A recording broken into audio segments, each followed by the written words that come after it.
Buckeye Nation, what's poppin'?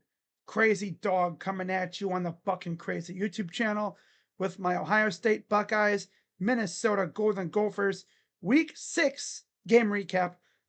As it was business as usual once again for the Buckeyes, as they went out there in front of another raucous crowd at the Horseshoe, as it took care of business against the Golden Gophers of Minnesota, winning by a final score of 42-3.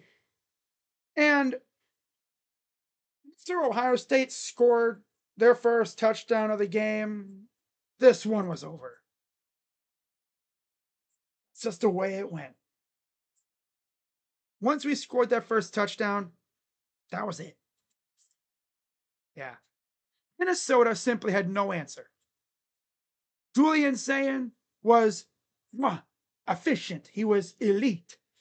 Once again, 23 of 27, 326 yards. I didn't even realize he had that much. And 3 touchdowns. On the ground, Bo Jackson, another big game for him. 13 carries, 63 yards, and a touchdown. James Peoples, 7 carries, 59 yards. Not too bad. Most of that came at the end, though, when the backups were in the game. Lincoln Keenholz, 3 carries, 5 yards, and a touchdown. How about that, huh? Yeah, love to see that. CJ Donaldson, 3 carries, 3 yards, and a touchdown. Isaiah West and Julian Sayin also had a couple carries apiece, but not much to really say there. Then we look at what the receivers did tonight, and Carnell Tate, he went off. 9 receptions, 183 yards, and a touchdown. Buckeye fans on Twitter were clamoring for Ohio State to feed Carnell. Get him the ball. Well, safe to say they listened. Yep, they definitely listened, all right. And he took full advantage of it. Jeremiah Smith, 7 receptions, 67 yards, 2 touchdowns. Max Clare, 5 receptions, 63 yards. Quincy Porter had 1 for 15. Bo Jackson, 1 for 11. And Brandon Ennis had 1 reception for 2 yards. Whatever. Now, defensively, only 1 sack from Marvell Reese. Got to give a lot of credit to Minnesota's offensive line. They stymied Ohio State's D-line, which got after Damon Williams last week. They weren't able to really do that this week. That and the fact that Drake Lindsey was actually able to get the ball out pretty quick. So that made our pass rush pretty much ineffective for the most part. But it didn't really matter because they couldn't really sustain drives. They really couldn't get anywhere near the red zone after that first drive. I mean, they honestly could have scored a touchdown. I mean, they were walking us down the field on that first drive. But once again, the defense woke up and held them to a field goal. And that's all they got. Yeah, that's it. I mean, there's really nothing else to talk about regarding the stat sheet. I mean, just business as usual, like I said.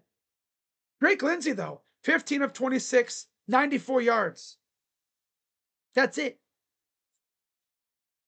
Fame Ijaboy, 13 carries, 52 yards. As a whole, 25 carries, 68 yards for the Minnesota rushing attack. And then through the air, 15 receptions, 94 yards total. The leading receiver was Jamison Gears, who had 1 reception for 25 yards. That's insane. Lemeke Brockington had 4 receptions for 15 yards. Yeah. So they really didn't do anything on offense. So yeah, once we scored that first touchdown, that was it. That was all. It was all Ohio State after that. So you can pretty much say that Ohio State scored 42 unanswered points. So that's pretty impressive. Now, getting to my observations from this game, which there was a lot to like. You know, I mean, it's kind of hard to pick what to really talk about because so much went right for this team. But yeah, my post game observations. Number one, like I said, Julian Sayin was efficient. He only had 4 incompletions the entire game. I tell you what, this offense is still kind of running in that third gear, right? They're not really full send. Imagine what it would be like if and when they eventually go full send, which I'm sure they're saving that for postseason, like they did last year, right? Oh boy, this is this offense in like second gear, third gear, and it's still unbeatable, damn near. Like it's to the point where I'm expecting the Buckeyes to score on every single drive. And it's like when they don't score, I get pissed. It's like, you mean to tell me you can't score? Come on. This team is like elite. They should be able to score on every drive. That puts a lot of pressure on the opponent because they know in their heads, they can't stop us. They have to try to keep up with us. And there's not too many teams that could keep up with Ohio State once they go full send, right? Because you look at pace of play, this is one of the teams with the slowest pace of play in the nation. They speed it up a little bit. Watch out. So they don't really need to go full send because they have a defense that can shut you down. So they can just, do their thing and then give it to the defense and let them have their fun. That's the beauty of this freaking team, right? And it's crazy because when we first hired Matt Patricia, people were so unsure about him because of what happened in the NFL.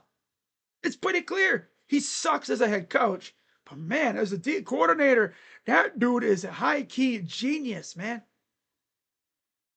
I mean, damn. How many touchdowns have we given up so far this year? What, 2? 2. One was to Texas, and one was to Ohio. Like goose egg grambling, and they only give up 2 field goals to Washington, and then 1 field goal tonight. I mean, eventually they're gonna give up touchdowns, right? You're not gonna go a whole season giving up 2 touchdowns the entire year.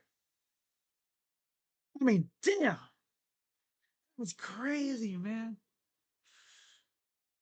Oh, freaking love Matt Patricia. You know, the energy that he gives off too is so different. By the way, did y'all see what happened to Penn State today? Jim Knowles' defense giving up 42 to UCLA, a previously winless UCLA, and Nico.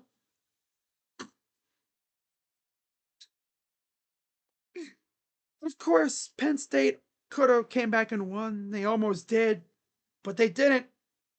That's tough. You hate to see that, don't you? Ah, that's tough. But yeah, Julian Sayin was efficient. Defense was stifling again. Minnesota couldn't do anything at all. Cornell Tate, breakout game.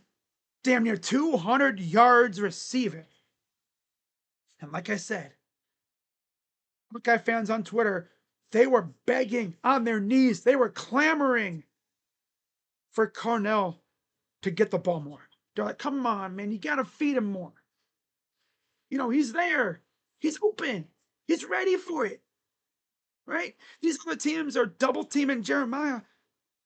I mean, come on, get it to Cornell. Let him feast. And oh boy, did he feast. He leaving the game with a full belly tonight. Uh-huh. But yeah, big game for Cornell. And then Max Clare. We saw some Max Clare tonight too. I know he didn't get in the end zone, but he was making some good catches. How about that freaking throw by Julian, man? Dude, running right at him. Pressure right there. Gets rid of the ball, gets whacked. Makes the catch.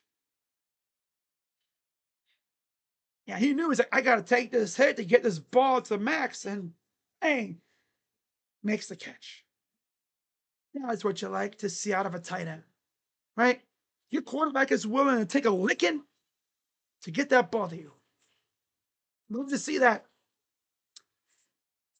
Of course, to wrap it up, the best thing about being 5-0, the opportunity to go 6-0. And what an opportunity we have next week, because Ohio State is back on the road as they head to Champaign, Illinois to face off against the Illinois Fighting Illini.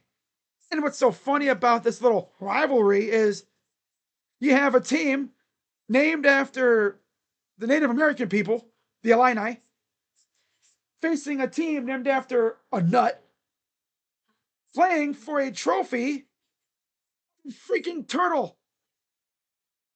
Huh? Not even kidding.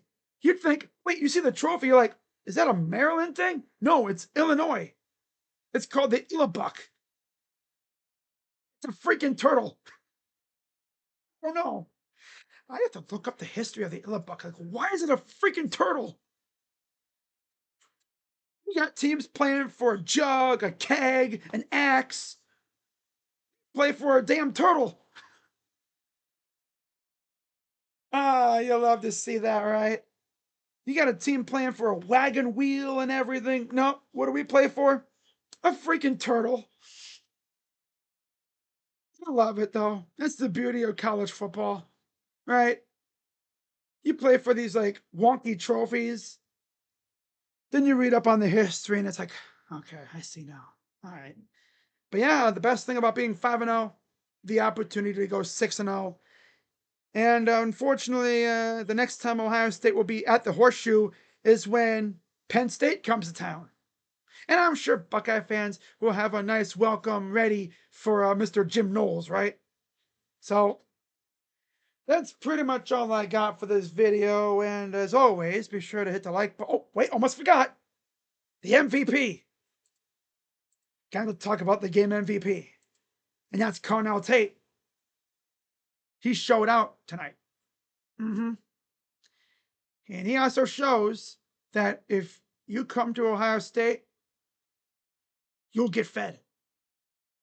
Yep, you'll get fed as a receiver.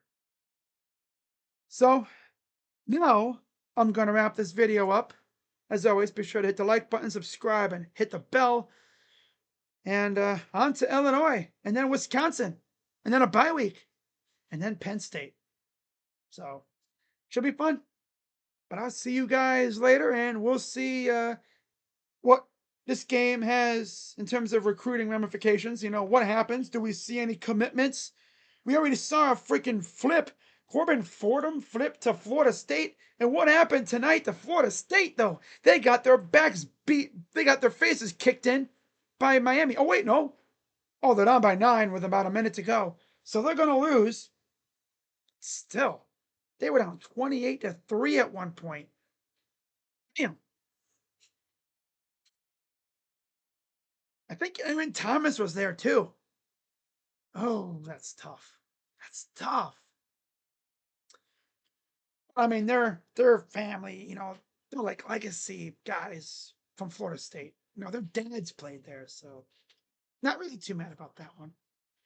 But if anything does happen in terms of recruiting, I'll definitely have a video. So keep an eye out for that. That's why I say turn on notifications if you do you know, subscribe and everything, hit the bell. And that's all I got. So that's gonna wrap it up. And let me get back to watching this playoff game, Detroit and Seattle. So have a good rest of your night.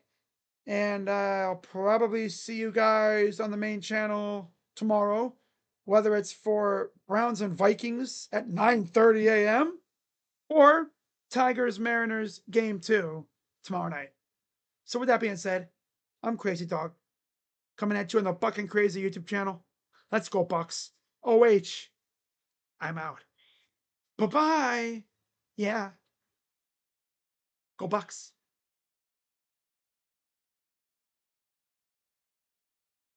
Mhm. Mhm. Goodbye.